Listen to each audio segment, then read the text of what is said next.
The Spurs are soaring in the playoffs with the high-flying David Robinson leading the way against the Warriors. Is it game 2 or round 2 as the Lakers and Rockets square off today at the Forum? And then we'll check in live around the league and give you the latest on all the playoff news because, as you've no doubt discerned by now, it's showtime.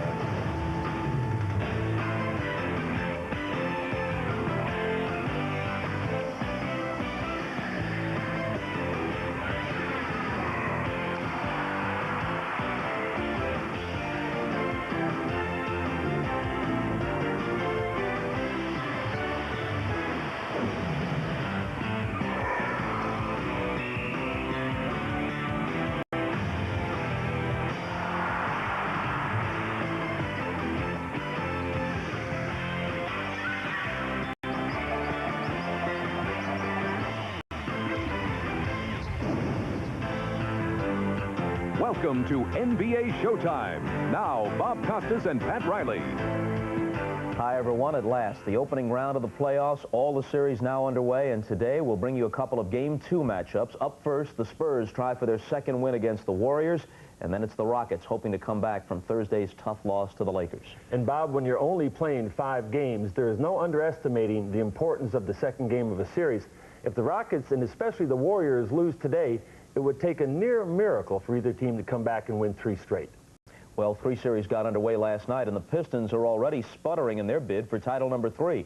Detroit opened at home against Atlanta, a team the Pistons had beaten in all 5 regular season meetings. But Chuck Daly was a picture of frustration on the Detroit bench, watching his Pistons shoot just 38%. Early fourth quarter, Atlanta by 11. Bill Laimbeer misses the layup. After the rebound battle, Laimbeer takes a punch at Moses Malone. The officials step in, both players given technicals. Laimbeer ejected. Hawks were led by Dominique Wilkins. He hit for 22 of his game-high 32 in the second half, including this 3 over Dennis Rodman. Atlanta led by as many as a dozen. Detroit did battle back, however. Late fourth quarter, Isaiah finds Vinnie Johnson inside. He beats the shot clock, ties the game at 93. But a big game off the bench for Atlanta's John Battle. He had 16, and this jumper gives the Hawks the lead, 95-93, and they stun the defending champion Pistons in Game 1, the final, 103-98.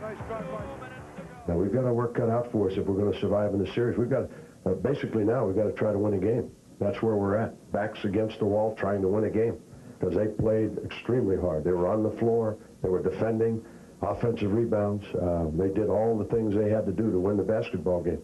They won the game. Now, while the Pistons are feeling the pressure, all eyes in Boston were on Larry Bird, who, having missed 7 of the Celtics' last 8 regular season games, was a questionable starter last night against the Pacers. Larry Bird turned in an incredible performance. He had a triple-double on the night, 21 points, 12 rebounds, and 12 assists after missing a week of practice. Reggie Miller kept the Pacers close. Miller down the lane for 2 of his team-high 24. Boston with a 2-point lead after 3. On into the fourth, the Celtics extended their lead with a 10-0 run. Brian Shaw and Bird working the give and go. It was 116-110 Boston. Now watch this sequence. Off the drive by Chuck Person, Bird teaming with McHale on the block. A beautiful play by Bird, who played 41 minutes on the night.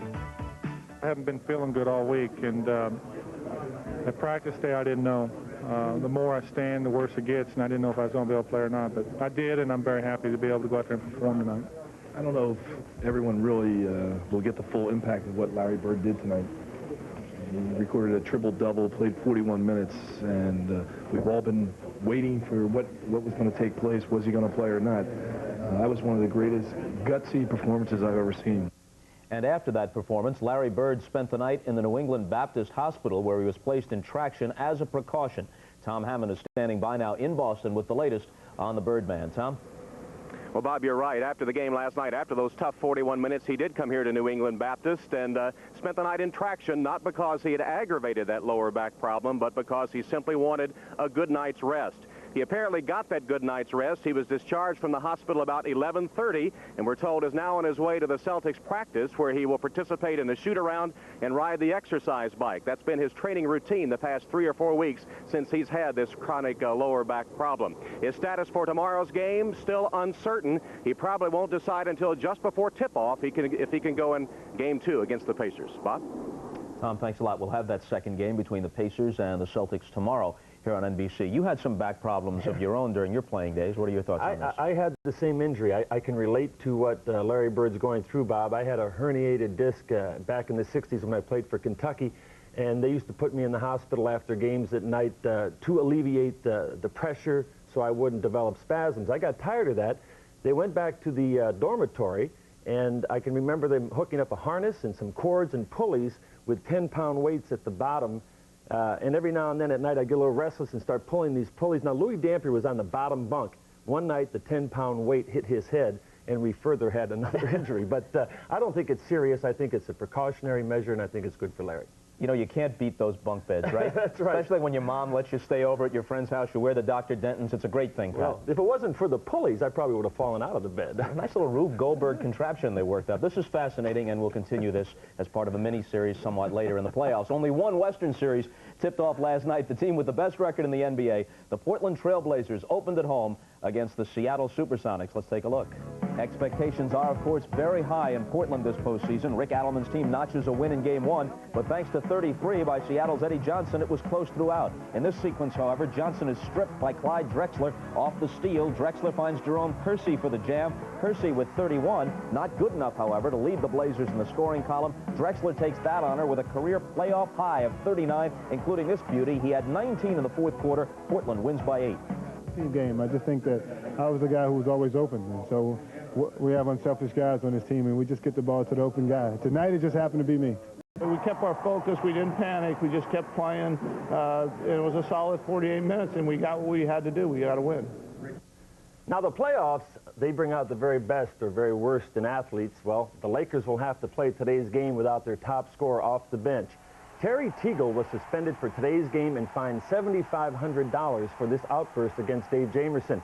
The loss of their sixth man puts added pressure on the Lakers' already overworked starting five. And what does this mean for Dunleavy in terms of strategy, minus Teagle for one game? Well, I mean, Terry was playing extremely well. The last 4 or 5 games of the season, he averaged about 17 points and shot well over 50%. But what it does strategy-wise is it forces Mike Dunleavy to go with Byron Scott a lot longer, possibly foul trouble to Byron. I think you might be able to look for one adjustment today because they don't have Teagle coming off the bench.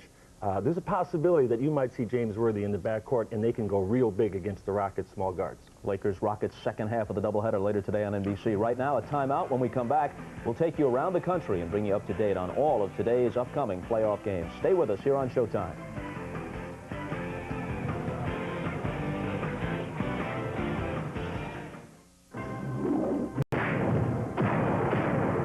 Sometimes you've just got to go for it. Why don't you try knocking me down? Let's do it. Sylvester Stallone, Rocky V, now on Laserdisc and video cassette. Fasten your seatbelt. The best buddy cop movie of the year. Tough and gritty. It fires with a full clip. Clint Eastwood, Charlie Sheen, The Rookie. Look for it at your video store from Warner Home Video. Yo, Morris Blackman, here with the lattice lamp. I am the genie on the lamp. I'm granting you just one wish. What should I wish for? Do you know? $1 million? Nah, tax problem. A new car? Can't drive. I got it. A wop babaloo mop bam boom. Look, Mom, I can fly. I like that, Genie. I am the greatest. In my considered opinion, it's okay to enjoy mowing one's lawn. Oh, for heaven's sake. In fact, my snapper significantly enhances my sense of well-being. Of course, my snapper dealer was kind enough to offer a 14-day money-back test drive. The good man really stands behind his machines. So if you're looking for emotional satisfaction, my advice to you is seek professional help. That's right. See your snapper dealer. Anything less just won't cut it. Tuesday is Ben and his babes in Hollywood. I could get used to that. About to catch a celebrity killer. My gosh. An unbelievable all-new Matlock on NBC Tuesday.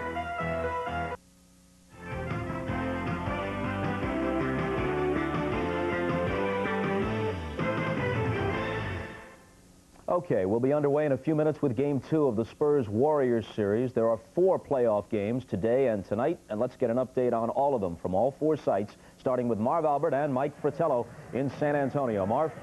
All right, Bob, the major story here in San Antonio in Game 1 on Thursday night, there were a couple of incidents of roughhouse basketball, both involving David Robinson, with Golden State extremely physical against Robinson. Jim Peterson got entangled, which was not appreciated by Robinson. Benches cleared. Peterson and Robinson had to be restrained. We talked about the scraps with Spurs coach Larry Brown. I think David will handle that and handle it well. I was really proud of him that he didn't retaliate and he kept his cool. And I think the bottom line is he plays better in situations like that. I don't think a lot of people realize that. Well, San Antonio players, Mike Field, no question about it. Golden State was trying to take Robinson out of his game by using physical tactics. Some Spurs said they were trying to goad David into getting into a fight. Now, were these premeditated moves? Premeditated to get into a fight? No, I don't believe that. But I do believe that Don Nelson reminded the Warriors in the locker room before the game, I want you to be as physical as possible, keep a body on him at all times, and if he should happen to blow his cool, so be it. Now, has Coach Fratello ever told a player to get an opponent? Marv, Coach Fratello? No. Mike always stripping with sincerity. Back to Bob. And Marv, as always, capturing the essence of any situation. The Houston Rockets came this close in Game 1 at the Forum against the Lakers. Let's get a preview of Game 2 as we check in with Joel Myers. Joel? All right, Bob, well, the Kings just left the ice. The Lakers ready to take the floor, and you were just talking about it. The Lakers go into Game 2, a game up but a guard short. They're missing Terry Teagle due to the one-game suspension and also the 17 points he was averaging over the last 11 games of the regular season. The story that won't go away in L.A. over the last 24 hours, though, the Byron Scott shot with 3.5 seconds remaining. Did he beat the 24-second shot clock? Well, yesterday at practice, we talked to the two head coaches. Obviously, they were at opposite ends of the spectrum on this subject. There wasn't any question about that the shot was good. We took possession of the ball with 28.8 seconds on the clock, and if you slow the game clock down to when the ball left his hands, the ball was clearly out of Byron's hands with 5 seconds left to go in the game, which gave us 0.2 of a second leeway. Well, I saw several angles and I saw tape all night, and in my mind, it was not a legal shot. I would like, if you have a tape to show me different, please let me know, because I looked at 4 tapes and the results were all the same. Ask for and you shall receive, Coach Chaney. 28.8 seconds remaining. This footage provided by the Lakers coaching staff. Now, Byron Scott, of course, had to get it off before 4.8 seconds remained to beat the 24-second shot clock. But there is one point that hasn't been addressed. When you look at the NBA rule book, the game clock has nothing to do with the expiration of the shot clock. So the shot clock, the determining factor. Well, Jack Madden said it was no good. He was overruled by the other 2 officials. Still a very disputed call here in Los Angeles, but it's over, and the Lakers have a 1-0 lead going into Game 2. Back to you, Bob. All right, Joel, thanks a lot. Interesting, too, because Jack Madden, of course, the senior official of the crew. We stay out west. We check in now with Don Criqui in Phoenix. The Suns were blown out by the visiting Jazz in Game 1. Time for some adjustments, Don. Hi, Bob. They call the Suns' home arena the Madhouse on McDowell, and right now the Suns are mad at themselves. After the worst playoff loss in team history, Utah played brilliantly. The Suns are downplaying their injury problems. Kevin Johnson and Tom Chambers are hurting, but will start today. Dan Marley, who ignites this team off the bench, is the question mark. Marley's ailing right thigh kept him out of practice yesterday. He insists he'll play today, but how long and how well remains to be seen. Nonetheless, the Suns seem supremely confident for Game 2. They came in and I think wanted more than we did in Game 1, and they won the battle, but I think the war is just beginning. I'm very confident we're going to win. I still think we'll win the series. The Utah Jazz are rested and ready and healthy, looking to put a knockout punch on. Let's go back to Bob. Okay, Don, we have deployed an army of correspondents around this great land of ours on to Wisconsin. Gail Gardner standing by in Milwaukee, where the Bucks lost at home in Game 1 to Philadelphia. Double J? All right, thank you, Bob. Pulling up the rear here in Milwaukee. Of course, the Bucks having a problem. They lost that first game, and their problems mainly consisting of the fact that they had 21 turnovers in Game 1. That was something that they had to overcome. Of course, they also had to deal with the high-powered defense that the Sixers were showing to them, and Bucks guard Jay Humphries says that they're definitely going to come out in Game 2 with a different attitude.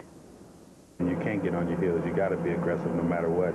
If we're down 2-0, you still got to think that, hey, we can win win 3 in a row. We've beaten this team, and we know that we're capable of beating this team with Charles or without Charles or whatever the situation may be.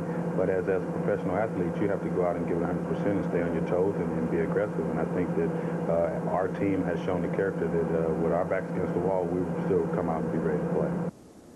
Okay, of course, as far as Sir Charles goes, Barkley nursing those injured ligaments in his left knee, has that brace on. He did not practice yesterday, but he managed to come out and did get into his own kind of action, play a little game of horse with some of the staff members that were around, calling his own play-by-play at the same time. So it's Bucks Sixers again tonight, game 2. Let's go back to Bob.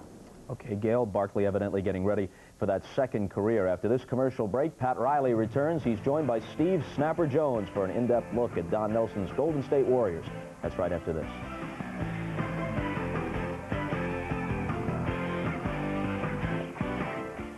We all like to keep our car looking new. That's why so many people use Armor All Protectant. Armor All cleans and shines the rubber, plastic, and vinyl. And it protects all those surfaces, too. So Armor All makes your car look like new and helps it last longer. And that makes you look pretty smart. Armor All. It keeps you looking good. Something has happened overnight. The company that created overnight shipping now gives you 2 ways to ship it overnight.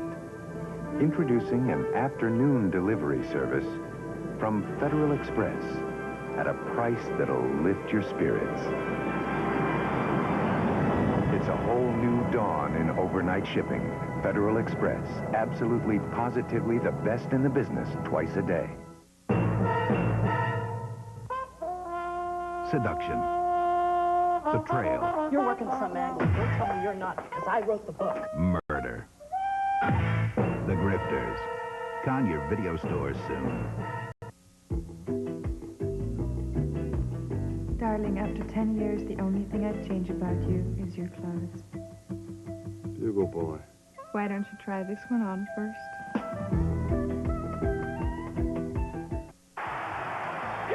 Sunday, the playoffs continue on NBC with a thrilling doubleheader. First, the Boston Celtics take on a season-long nemesis, the Indiana Pacers. Then, Michael Jordan leads the Chicago Bulls in pursuit of their first ever NBA championship as they battle the New York Knicks. An NBA playoff doubleheader Sunday.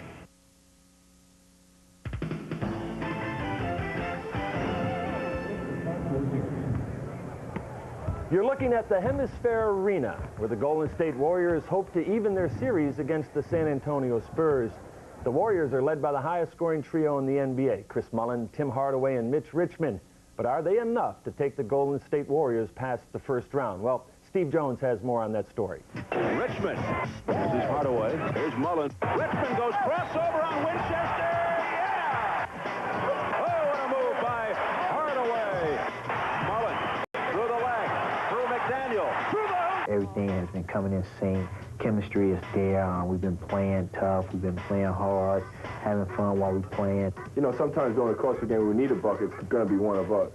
But no one can win in this league with 3 guys. You know, it's got to be a total team effort. Don Nelson and the Warriors have looked to the big 3 to carry them all season long. They have responded by playing 40 minutes a game and becoming the only trio in the league to each average over 20 points. What this talented group needed was a moniker, a nickname. The Dunk and Go Nuts. The Dunk and Go Nuts. No? The Bermuda Triangle. Not for Tim Hardaway. No. Hey, this is Ron TMC right here. Me, Molly, Mitch. Hardaway fast breaking down the ball on the shovel. A Richmond reverse. Push the foul. The Warriors hope that great things come in 3s. But beyond this talented trio, Golden State is a team of role players, only one of which averages more than 10 points a game. Can this combination spell success for the Warriors in the postseason? The Warriors' chemistry experiment faces a big test in Mr. Robinson and the Spurs. Well, at the big positions, we're not really close at the talent level anywhere, I don't think. However, the Warriors' big men are going to have to figure out a way to slow down the all-star center. We have a game plan that, that we're going to try to play a physical game and run the court and try not to pick up a lot of easy fouls. Though the Warriors may have problems on defense, the Spurs will have to face a formidable offensive assault as well. If we can't guard them, they can't guard us either. So whoever wins that battle, I think, they'll win the game. Few generals have had more experience leading their troops into battle than Don Nelson. I think he's, he's a winner. He's very innovative. He comes up with a lot of ideas. In the playoffs, he always tries to have a, ace up his sleeve. So we'll just wait and see. Golden State has to play their hand and hope that 3 of a kind will be enough to keep them from folding in the high-stakes game of the playoff survival. Well, can those 3 do it alone against seemingly a superior team? I don't think so. I do believe you have to have total balance when you're coming to developing an offensive philosophy. Now, Hardaway and Mullen and who's the other guy now? Richmond. Right. Those guys are great, great players. And Nelly always likes to use quickness against teams that he feels like he can get an advantage on because of their versatility. But I think going with a small lineup and not using Lister and Peterson, now those guys only played 15 minutes total the other night against Robinson. TMC matched up with SAE, that being, Strickland, Anderson, and Elliott, and they were outplayed by those perimeter players. So I don't think it's an advantage for him to go down and try to get the advantage with the quickness because he's matching up with it. Now check this out. That threesome, Mullen, Richmond, and Hardaway, averaged 72.5 between them per game for the year. The little 3 of the Spurs, Sean Elliott, Willie Anderson, Rod Strickland, averaged 44 points a game between them. But in the Spurs' victory in Game 1, Strickland had 30. Anderson exploded, hitting 18 of 25 from the floor for a career-high 38. So actually the Spurs' little 3 outscored that big 3 of Golden State 79-77. So even in that head-to-head confrontation, San Antonio prevailed. Well, it could be a push. I mean, they have great players down there. They have great athletes, San Antonio. Now, what Nelly wanted to do is he wanted to give Strickland and he wanted to give Anderson the outside shot. Both of those players shot the ball extremely well. As you mentioned, Anderson, 18 out of 25. I don't think that's going to be the case today. They'll play him a lot more straight up, but it's an interesting matchup. It really is. First half of an NBA doubleheader coming up on NBC. Marv Albert and Mike Fratello standing by near the Alamo. It's San Antonio against Golden State right after this from your local stations.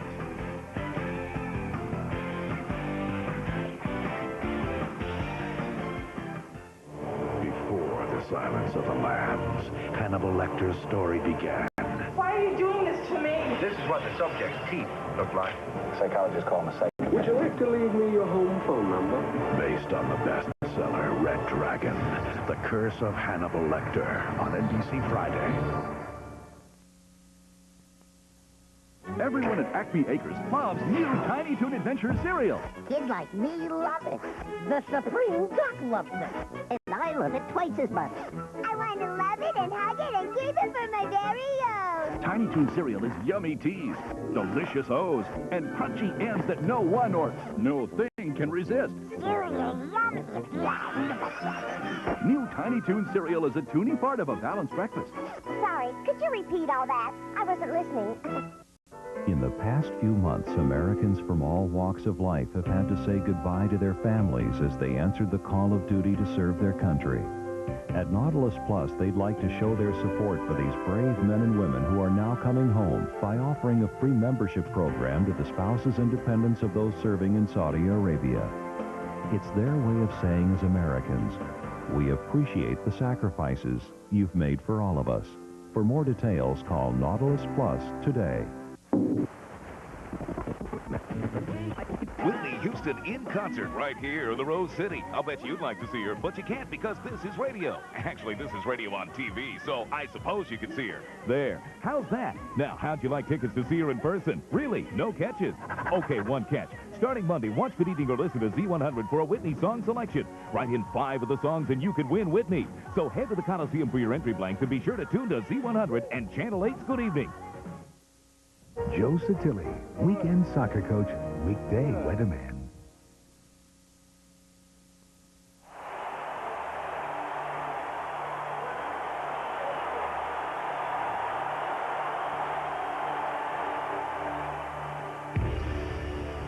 Larry Brown is one of the NBA's most successful coaches. He is driven to create the perfect team. He has handpicked each member of his San Antonio Spurs. In David Robinson, he has the player many consider to be the most valuable in the league. But do these Spurs have the maturity needed to reach perfection in the playoffs? Warriors coach Don Nelson is considered one of the finest tacticians of the NBA, and his X's and O's are named Run TMC. Chris Mullin, Tim Hardaway, and Mitch Richmond. Together, they make up the most explosive threesome in basketball. This past Thursday night in Game 1 of their playoff, both teams exploded in a game filled with physical pyrotechnics. With David Robinson in early foul trouble, Willie Anderson rose to the occasion, scoring a career-high 38 points. Later, the Admiral returned to add 30 points of his own. And so now, the Warriors must try again as the playoffs continue in Mr. Robinson's neighborhood.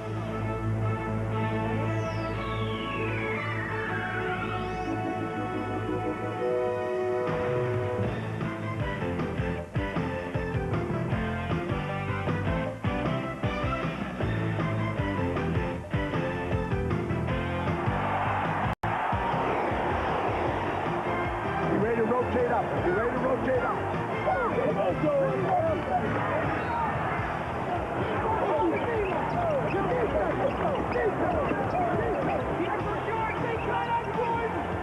Michael at the foul line. A shot on the air.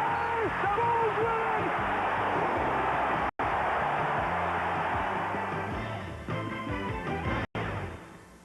This is the NBA on NBC. The 1991 NBA playoffs. Today, it's the Golden State Warriors versus the San Antonio Spurs. It has been a week of celebration here in San Antonio, Texas, with Fiesta 1991 taking place in the River City. And San Antonio Spurs fans have been celebrating the victory by the home club in Game 1 of their best-of-5 playoff series on Thursday night. Hi, everybody. I'm Marv Albert, along with Mike Fratello, who has been the focal point of Fiesta Week activities, although Mike thought it was siesta. No siesta the other night, though, for the San Antonio Spurs backcourt combination of Rod Strickland and Willie Anderson. Mike, they were on fire. Usually, David Robinson is the focal point, and he did have an outstanding game. 30 points, 13 rebounds, 8 block shots. But the two guys that made a difference for the Spurs, Willie Anderson, Rod Strickland. Anderson with 38 points, Strickland with 30 points. Combined, they shot 30 for 45 from the floor. Defensively in Game 2, the backcourt for the Warriors of Mitch Richmond, Tim Hardaway, they'll have to pay a little bit more attention to Anderson and Strickland. In fact, Hardaway mentioned to us, I've got to stop roaming around and gambling on defense and pay more attention to my man. All right, Golden State coach Don Nelson is a man who likes to shake things up, usually very unorthodox with his matchups, but I think even Don would admit that he has gone to extremes in this series. Well, Marv, Don Nelson has been known as an innovator, and the one thing, he's not afraid to play the style of play that gives his team the best chance of winning. We've seen a lot of different lineups in Game number 1, from average height to very small with 5 guards on the floor. Again today, a new, smaller lineup for the Warriors. The Golden State philosophy in Game number 1, take Robinson's man as high and far away from the basket as possible, hoping to reduce the number of shots that David Robinson would intimidate and block. The results after Game 1, 45% shooting for the Warriors, 8 block shots for David Robinson, not too good. And the 4 guys that matched up against him, 0 points combined. And once again, the Golden State Warriors figure to have their hands full with the man they call the Admiral, David Robinson, who comes off a very physical ball game. Robinson and the Spurs facing the up-and-coming Golden State Warriors when we come back. No, I just want to look at cars. Hey, did you know that the Mazda MPV made Car and Driver's 10 Best list? Oh, yeah? Second straight year. Got a V6 engine. Great new luxury package, special paint, special wheels, power, everything. Look at all this leather. See? Look at all the space. We got room for all our kids. Oh, now I see. Well, I could just quit my job and chauffeur the kids. Yeah. The Mazda MPV Luxury Edition. It just feels right. Get out of my car. Something has happened overnight. The company that created overnight shipping now gives you 2 ways to ship it overnight. Introducing an afternoon delivery service from Federal Express at a price that'll lift your spirits. It's a whole new dawn in overnight shipping. Federal Express, absolutely positively the best in the business twice a day. In America, your car's not just something you own. It's a part of your life. To give your car complete protection, Haviland is introducing new Haviland Formula 3 motor oil with not 1 but 3 kinds of protection against heat stress, starting friction, and engine dirt. New Haviland Formula 3. Add more life to your car. The NBA on NBC is brought to you by Mazda Cars and Trucks. Mazda, it just feels right. By Gillette and the revolutionary Gillette Sensor Shaving System. Gillette, the best a man can get. And by the big taste of Miller Genuine Draft Light. Big draft taste comes to life. The usual capacity crowd, 15,908, have turned out at the Hemisphere Arena in San Antonio, and we are set for the introduction of the starting lineups. Let's go to the public address voice of the Spurs, Stan Kelly. Good afternoon, everyone, and Viva Fiesta! I'm Stan Kelly, welcoming the world's greatest fans to the noisiest arena in the NBA. Here's the starting lineup for the Golden State Warriors. At 1 forward, 6'7" from St. John's, number 17, Chris Mullin. 6'5" forward from American International, number 20, Mario Elie. 6-foot guard from Texas, El Paso, number 10, Tim Hardaway. 6'5" guard from Kansas State, number 23, Mitch Richmond. 6'10" center from Minnesota, number 43, Jim Peterson. The head coach for the Golden State Warriors is Don Nelson.